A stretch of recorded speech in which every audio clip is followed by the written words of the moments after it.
It seemed like it. Most of the tournament, we had a watch party on campus, and a lot of people were on the edge of their seats. I was at the watch party a couple times, and then flew down for the championship match. But it was kind of like just the comeback Hawks or cardiac Hawks almost, if you think about it that way. So it was very, the thing with Coach Potter, he always tells his guys is run through the line, and that did not take away from that. That did not leave their mindset whatsoever. And even if you're down a goal, you can do this. You can come back and really kind of touch on the strengths of our team. And, that was a lot of our sophomore leadership.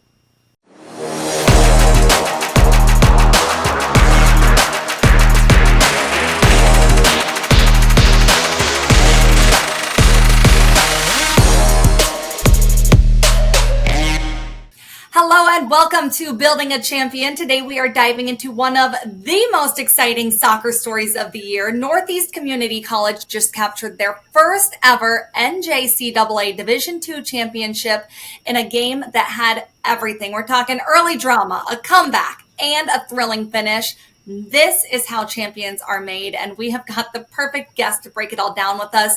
Joining us today is Jerrett Mills, Athletic Director at Northeast Community College. Jerrett, welcome to the show, and congratulations on an unforgettable championship. Hey, thank you so much. It's an honor to be joined by you guys. Thank you.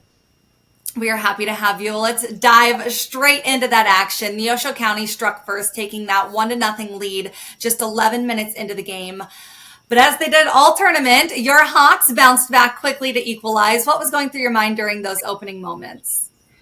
We were down actually a goal in every game, in every match we were playing at the national tournament. So just with the guys being resilient, knowing that, hey, maybe they do play best down a goal, and just understanding that as a team as a whole that they have this. And it's something that they've been reaching for all year. It's something that they – just as a team that they know they can come together and hopefully, score a few more goals and maybe get a little bit of luck on their side and take care of the championship, in which they did. So they maybe do better with that little pressure behind them. Yeah.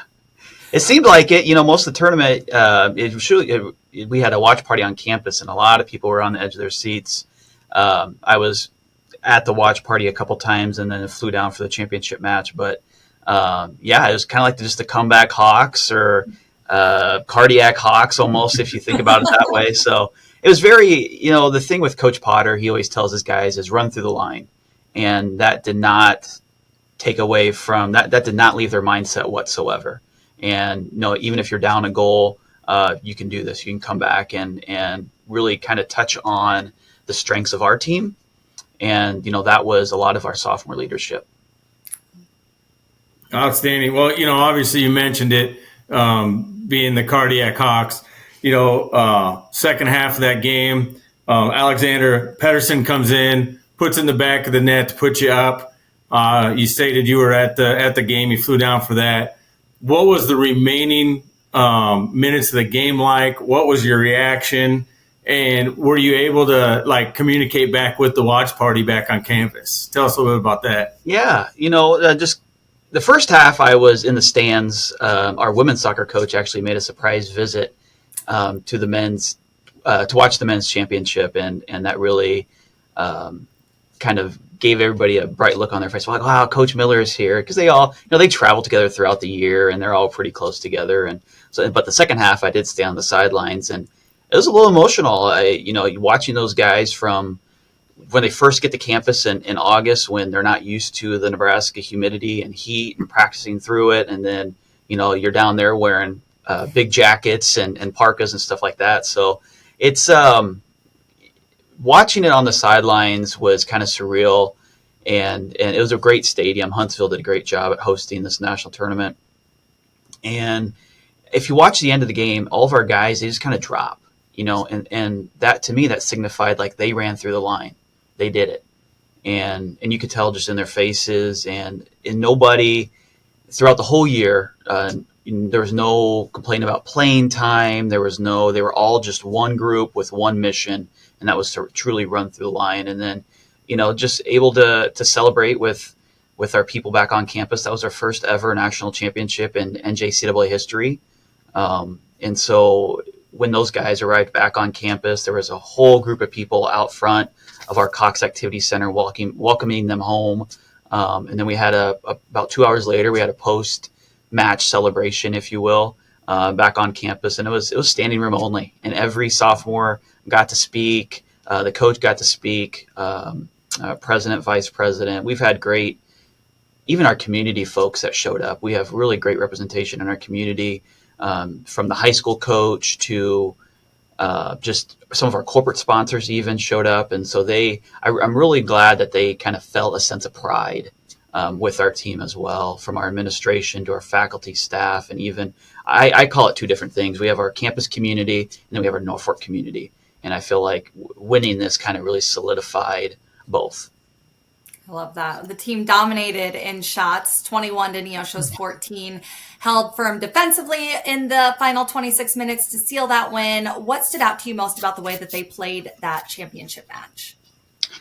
A lot of it, we had two players that were normal starters for us that were injured throughout the whole tournament.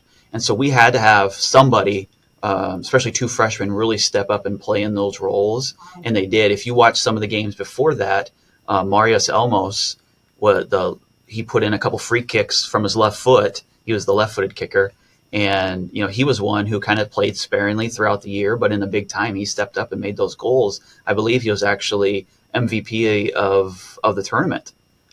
So, someone who kind of comes off the bench and then scores 5 or 6 goals in the national tournament.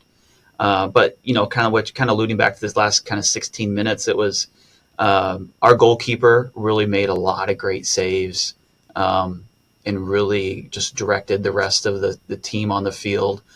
He's always come up big for us in big matches. Matthias, can't miss him. He's like 6'3", 6'4".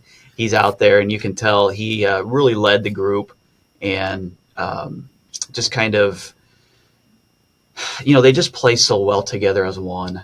From our forwards to our mids, excuse me, to our goalkeeper Matthias. He all year he's been a great leader for us, and our captains too.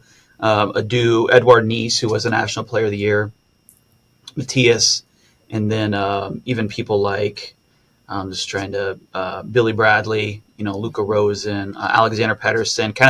Alexander's a guy who's very kind of a quiet leader, but will get the job done when needed, like in that final national championship match there. So just so fun to watch. And another kind of part to that, if I add, Will, just kind of honoring the past.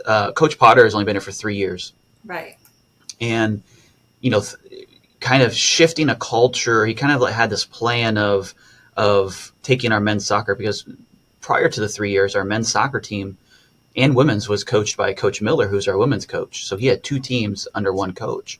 And so we made the decision to go forward with hiring a men's soccer coach. And, it just kind of blossomed from there, from his first year to obviously go to the national tournament last year. And so a lot of those former players that were with him in the beginning were FaceTiming right away and were in tears and just they were just very grateful to be part of the program and congratulating the players right now on the team. And that was really, just kind of honoring that sacrifice, right? Just understanding that who came before them, they did it. They did it for those guys too. Love that. Well, and to touch on that too, with your talking culture and everything, that's kind of what I was like following up as, every game start off down 1-0. You have the comebacks. Coach Potter and the culture he's developed to follow up his predecessor, obviously, too. Can you speak a little bit on just what the value of consistency is in that aspect of culture? He actually talk about consistency and superstitious. He's one that kind of go hand in hand for him. Even just being his place on the bus is in that specific seat for that national tournament, So from a consistency standpoint, he is big on consistency and making sure that, every guy is getting rehab after practice at a certain time. And I'm glad you brought that up, because you're able to see everything that went into winning a national championship. Everything came to fruition. So everything that we did worked. So now that's what you have to replicate and be consistent going forward. is understanding, okay, so we have practice at this time on this day. We may need to look at that again down the path next year. He is one that's very consistent in a lot of ways. When he recruits, he has a lot of agents that from an international perspective that help recruit, that he reaches out to, especially for some of our international students. But he also makes it a point to recruit some Nebraska folks, and also a student athlete from Norfolk, Ben Shaner. How awesome for somebody from Norfolk, Nebraska, to be on the team and to bring that home for his home. I'm actually from Norfolk myself too, but to bring that home for the national championship. In the paper that day, the headline read, "A trophy for Norfolk." How cool is that to bring that home and to have our community just kind of wrap themselves around us. And that was big for Coach Potter too, is the community support that was shown. Actually, a couple days later, they had this. It's kind of new, but it's a downtown winter parade, and we were kind of a last entry into that parade. And all the guys that were still around walking the parade, and we had some banners and stuff. Nice. And so that was cool to kind of capitalize on that community aspect. That's amazing. Bringing that trophy home was the perfect ending to an incredible journey. Northeast came into the tournament as the number 5 seed. So you had to beat the number 1 seed, number 2, number 4 seeds all along the way. What does that say about the heart and determination of the team?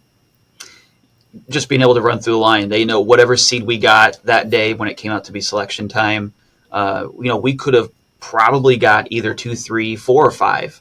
And so just kind of seeing where the selection committee decided to land, for them, it didn't matter. It was, we'll play whoever we have to get through our pool, then to get on to the semifinals and the championship. So last year, we actually lost in the semifinals to our conference team, which was Iowa Lakes, who then went on to win the national championship. And hands down to Iowa Lakes, a great program as well. But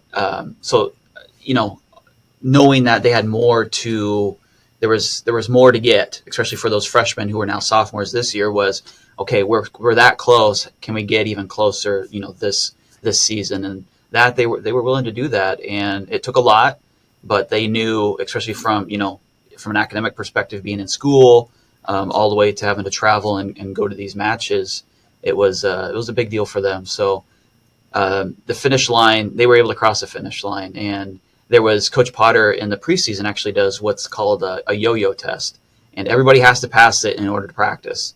And it's not easy at all. It's kind of like the beep test, if you're familiar with the beep test. And so that's just one of the aspects of running through the finish line.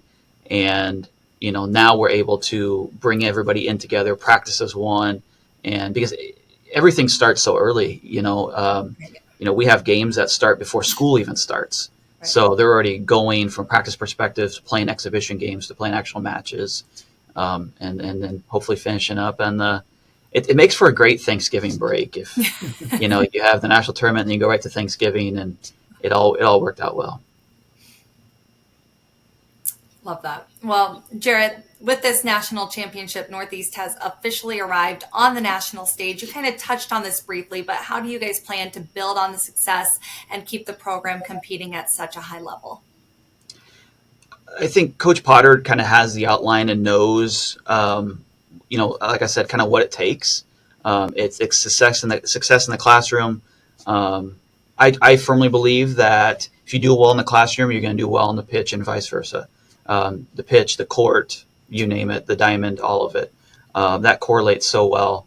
For men's soccer, I think bringing in some more recruits. We do lose quite a bit of sophomores, a big sophomore class, so kind of being able to replace that. But I'll be honest with you, I think other teams see that success as well. What's the saying? High tides float all ships. So that kind of rubs off on other teams as well. And our women's basketball team is doing really well right now. Our volleyball team made to the region championship. Our golf team is ranked 11th in the country right now in NJCAA. So just being able to feed that off of everybody. Our department, we work so well together and we're so close that I think other athletes support other athletes as well. You'll see volleyball players at soccer games and vice versa, basketball players at softball games, and they all understand they're kind of in the same boat. They all have to manage great expectations in the classroom, and then obviously try to win in their respective sport as well. So they have a lot in common. And so just understanding that consistency and knowing that, we're all kind of in this together. Let's all win together. Makes for a fun atmosphere on campus. Yeah, absolutely. Jerrett, with that, playing small college sports, in my way of youth years ago, you touched on the community and that culture fit and stuff. You have your student athlete there for a short window with, usually, being a 2-year school, you talk about losing sophomores. How important is that to embrace by the community for those young people who are coming into Norfolk, Nebraska, and to build that comfort so they can focus on the academics and the athletics while being supported? Could you touch on that just a little? You bet. Jeff, that's a great question. That's something we've really, in our department meetings, has tried to make a big deal, is our community outreach. And so we've started some initiatives of what we call High Five Fridays. Very, very simple. You literally go to grade schools each week, and any student that's walking in, you give them a high five. And it sparks their day. It makes their day. And so having those even international athletes, local athletes, to go to these grade schools and to do that with these students is a big deal, but it also gives them an opportunity to kind of see, what the community of Norfolk is like, how different schools, like grade schools, are run different than maybe in their own country or different state even. And just to see, it gives those, and I see some of those younger students now at our games, even soccer, they're running around to get the soccer ball that's kicked out of the fence, all that stuff. And they really make a big deal out of that just because that was them at one point. They probably remember other student athletes coming and walking into their gym in school and saying hi and stuff like that. So it kind of comes full circle for them. We also do the one I like. I like parades. So we have the Lions Club parade, which is early in the fall, and some sports are out competing and can't make it and stuff like that. So the athletes that we do have on campus we have a big parade, and there's like 100 entries every year. Wow. And so we're in there somewhere. We got 2 golf carts that our coaches are driving. We're throwing out a bunch of free stuff, and people just, both the students and the community, just, they're like, go Hawks, and so hopefully it helps the athletes realize that they have more than just the supporters on campus. Like, there's names you can make, face to names and all that stuff. I'll never forget one time we were at a middle school, and there was a student who was going up to their parent and say, I think his name was Jalen. I met Jalen at school, and he gave me a high five and an autograph. And that same student was at our game like the next week talking to Jalen. It made that initial reaction and stuff. So it was just, those little things really do count. It's kind of part of what I like to say, our lead, learn, and launch initiative, where, we lead these student athletes, we help them learn, and then we launch them into what's next. Because like you said, 2 years, it is tough. And I give it to our coaches to have to recruit every other year, to bring in new classes all the time. And so if we're able to do those 3 things, lead, learn, and launch, it really comes down to watching them walk across the stage too. Then, you see them as the first day they come in August to the last day they walk across the stage in May. That full culmination of the student athlete experience really hits home. And we want them, and I hear it too from athletes when they leave. They said, we love the community aspect, the outreach, because that means there's more to just our fans on campus. And so having those people come to our games is really a big deal. You mentioned that live, learn, and launch. Are there other philosophies or sets of values that also guide your program? We have a great athletic philosophy, actually. I think it focuses on the academic and society aspects of what a student athlete hopes to gain out of their time at Northeast. For me, that's kind of my personal lead, learn, launch. Anytime I'm talking with an athlete, I'm thinking, okay, how are some ways, where's the barriers that we can cut down for you to get you what you need? We have great counselors on campus. We have 2 full-time counselors, and we actually have an intern who was a student athlete at a Division I and Division II. So she's able to help from the athlete perspective and kind of guide them. So any way we can give them support, resources, to make their whole experience. And then I actually follow up at the end with a sophomore survey, kind of a one-on-one sit-down interview. They fill out a survey for me because we only want to get better, and there's things that we can always work on to get better. And so I want to hear that straight from them, and then just being authentic and truly listening because for me, from a customer service approach, they picked us. Like, they picked to come to Northeast. They could have gone to how many other thousands of schools. Their parents trusted us to send them to Northeast. We want to give them the best experience possible. Awesome. No, that's the outstanding part of it is, like you said, it's getting more competitive to get that student athlete into campus, seeing what the value is and things of that nature. When it comes to their personal lives and things of that nature, you mentioned some of the counseling that goes on there. Is there other programs you do on campus just to occupy time to really add that extra value other than just classroom? Yeah, we have a really neat setup with our student activities association. They put on what's called Wacky Wednesdays almost every week throughout the month on Wednesdays. So it could be, show up to this basketball game, receive a free T-shirt, or they'll have mental health check-ins. A lot of things. We have a brand new student union center, so a lot of things happen in there as well. So it's always trying to get them out of the dorms, or after practice, the coach will say, "Hey, go to the Wacky Wednesday today. It's going to be awesome."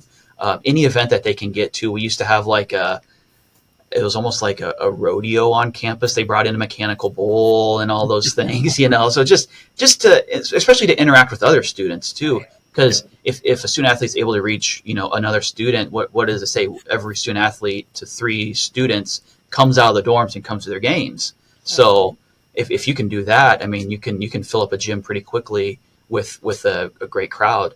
We have a really cool week of welcome as well that kind of brings in all of our students, and there's so many activities they can do throughout the week. I would say also our counselors do a good job at having different events as well. There's coffee with the counselors. I do see pictures of a lot of our athletes going to that. They literally come and grab some coffee and sit down and chat about life, chat about anything. And sometimes that's all you need. I mean, there's no cost to that. There's no, it's literally just talking to somebody else that maybe you don't get to interact with every day. So our school does a great job at having other activities, getting them out in the community a little more too, because we'll bring in community vendors as well, talk about if you need a part-time job, or if you want to come to the YMCA. Our YMCA is actually just down the road. So, there's opportunities there that they can volunteer at as well. So you'll be surprised. There's a lot of athletes that and other students as well that talk about what more can I do than just, go to school, go back to the dorm, study. They want to have that full experience, and that's what we're here for. Well, it is clear that a whole lot of effort goes into making a championship season happen. Who are some of those unsung heroes, coaches, staff, even community members who played a role in the journey? Oh, geez, a lot. From our faculty to our staff, there's a lot of faculty that do a great job at working with all of our athletes that show up to the games. I can think of one individual who's actually retiring. She's our director of international studies, global studies. She's in charge of all the visas for all of our international students, and she has really been a big help to us. Community members, from the high school coach to all the club coaches that want to get their students to get their younger athletes to our games to see hey, this is what it takes. There's championship caliber soccer in Norfolk. Here's what it looks like. And so to get them, ingrained in that culture as well. There's a lot of so many corporate sponsors that have stepped up for us to help us out in those terms. And I could go on and list so many names and people and staff, but just some of those couple ones that I just kind of mentioned are really, we have a great athletic trainer as well that we sent to our national tournament. He was able to kind of help with rehab because we played, 4 or 5 games in 6 days. So especially coming from a soccer perspective, you got to be ready to go. I mean, it's running 5 or 7 miles a game, having a day of rest and going again. So, we have a really good associate athletic director. His name's Bobby Frost. He does all of our kind of background operations, social media. And so having that presence as well has been huge for us. So I could give you a list of probably 50, 100 names that just everybody just kind of steps up and helps. And that's what makes kind of Northeast a really cool place to be is anybody's able to help and step up and help at any given time. And they're willing to do it. That's the best part. Well, you win one, then the talk of dynasty starts. So you got to think about, how do we continue? It sounds like with the culture and everything, the coach got in place and the programs. What do you do for yourself and the college to kind of keep that bar set at that level? I think for me, it starts with great coaches. I think having the coaches that we do have, I just did the math the other day, we have coaches who've been here women's basketball coach been here for 31 years. And we've hired a couple newer coaches, but like our average coach right now is like almost 10 years. Their average time at Northeast been for 10 years. So, they see a positive in being here as well. So really, I almost would call it kind of helping them buy in, but also investing back in them is what can we do to keep them at a pace where, this is top tier athletic programs at Northeast. And so, just being able to, we have a coaches retreat in the summertime, bringing everybody together, kind of talk about, lay out our goals. The more you can kind of talk about that stuff, I truly believe they'll happen. We'll sit down on big whiteboard and just go to town for like half the day. And then the other half of the day is spent either like golfing or having some type of fun that way too. But I really believe that, I think for me, it kind of goes back to the coaches too, lead, learn, launch as well, is I want to help lead the coaches to a place where they feel successful as well. Because it is the famous term is the grind, right? Especially in junior college. I don't like to, the grind. It really is, because for me, it's a lifestyle. It's not so much a career, it's a lifestyle. And I think a lot of our coaches feel the same way. And sometimes they're around us more they are their own family.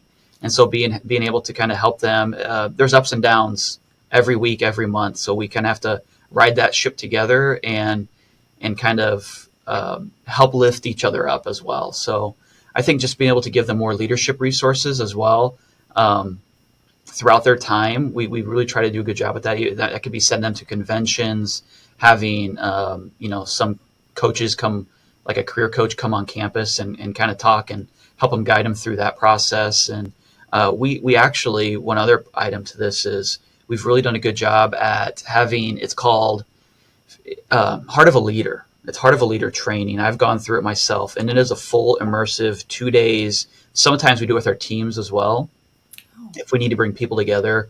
And I know our women's soccer program is big on it. They've been to the national tournament 4 years straight. 4 out of the last 5 years. Our volleyball team, there about 3 or 4 years ago, there was a time where they made it 4 years in a row as well. And this gentleman that comes from Wisconsin to put on these Heart of a Leader, we've actually done it as an institution as well. We'll get 20 or 30 people together and go through it. It is, you will laugh, you will cry, you will all the above throughout these 2 days of leadership training. You have to earn heart. So you have to learn each letter before your time is up throughout the 2 days. And it is intensive, real life training, but I really believe that you're able to connect with those individuals who go through that training and just kind of lean on each other. And there's a lot of people that have gone through that on campus. And so whether it can be our coaches, but it can also be the ag instructor, that's across the way here from our athletic facilities that you can kind of feel a connection to. And that's important as well for a lot of our people. That's amazing. I love to hear that you have so many different things set up for your athletes to help them succeed. All right, I'm going to switch gears here a little bit to some rapid fire questions for you. I'll ask you some quick, fun questions. All right. You just say the first thing that comes to your mind. You okay. Ready? I'm ready. All right. If you could pick any superpower, what would it be? Ooh. I was kind of thinking about this the other day. That's kind of a weird question. Maybe just being invisible, I feel like sometimes. Just kind of being able to go through the background and kind of be invisible and pop up randomly at different places. I kind of feel like that might be a superpower I would be interested in, I guess. Yeah, that's a great question. There could be a couple different kind, actually. Strong man, that would be always be something I would think about too. But yeah, being invisible and just kind of be able to pop up at different places. I don't know why that's comes to the top of my mind, but anyway. What about favorite book or podcast that you've listened to recently? You can Ooh. say Building a Champion if you'd like. I've listened to, you got Tony Hoops on here. I mean, Tony Hoops, he's the man. That's great. Alicia, all those people that you've had on here are great. Those are some great people you've had on here. Tony, man, any type of convention or workshop you go to, you got to be at his table because he talks how it's real with him. Sorry, back to your question. I would say I read John Cook's book, The Head Volleyball Coach in Nebraska. That was very insightful. I thought that was really good. I've also read David Goggins' book is really good. I listened to it and read it. I thought that was because some of it's in he speaks it on the podcast as well. And so that was really insightful for me. So those are two really probably recent books that I've read. I know they've been out for a while, so you can tell kind of where I've been with reading lately. But one of my new goals is to keep up with the reading. There you go. Audiobooks are good too. Yes. What is one item on your bucket list that you haven't crossed off yet? International travel. That's been one that I've kind of really looked at lately. Our school has given some really cool opportunities for staff and faculty to kind of lead trips and go on different stuff like that. So I've kind of really been looking at that. That would be on my bucket list, just kind of personally and kind of seeing what that would look like. And I have a good friend of mine plays pro basketball overseas, and he firmly believes that everybody in their lifetime should take one international trip to see what a different culture is like. So that is on my list. Well, now you have plenty of athletes you could go visit too. Exactly. What's one movie you think every athlete should watch? Oh, two. I got two that come top of my list. Rudy, the movie Rudy. Just the underdog story is huge. I used to watch as a kid all the time. And this one's kind of interesting, but Saving Private Ryan. I know it's a long movie, but at the end, I was thinking about this the other day. He tells Ryan, he says, earn it, earn this, right? When he's on the bridge, he's like, earn this. And that could be so real for any athlete is you may have not come from the best background, but you're going to earn it when you're here. The culture we're going to help you build around you is something that I want you to earn this opportunity to be an athlete at Northeast. If you weren't an athletic director, what career would you pursue? Actually, growing up, I'm a big outdoors guy. I always thought about being like a wildlife biologist. My kind of getaway for me is being in the outdoors and doing a lot of hiking and sightseeing. And so I something about just being outdoors and the wildlife really intrigues me. And then the science behind it, even from a statistical standpoint, has always been interesting for me. So I know back in the day, I always thought I was going to be like a salesperson of some sort. But wildlife for me would be huge. What is the best advice you've ever received?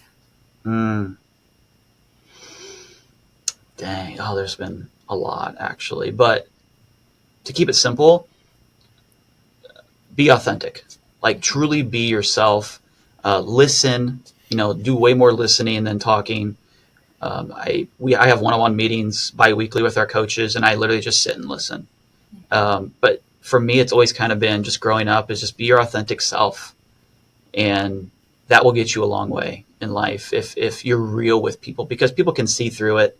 There was a tweet the other day that was like, be real with your coaches, be who you are. Because if you're not, they'll know the difference. Anybody will know the difference. And so lately that's kind of been a big piece of advice that I've kind of really honed in on and thought about. Well, Jerrett, Great it questions. has been an absolute pleasure having you here on the show with us. Congratulations again to you, Coach Potter, and the Hawks on an incredible season. Before we wrap up, any final words of advice for aspiring athletes or administrators who are also looking to achieve greatness?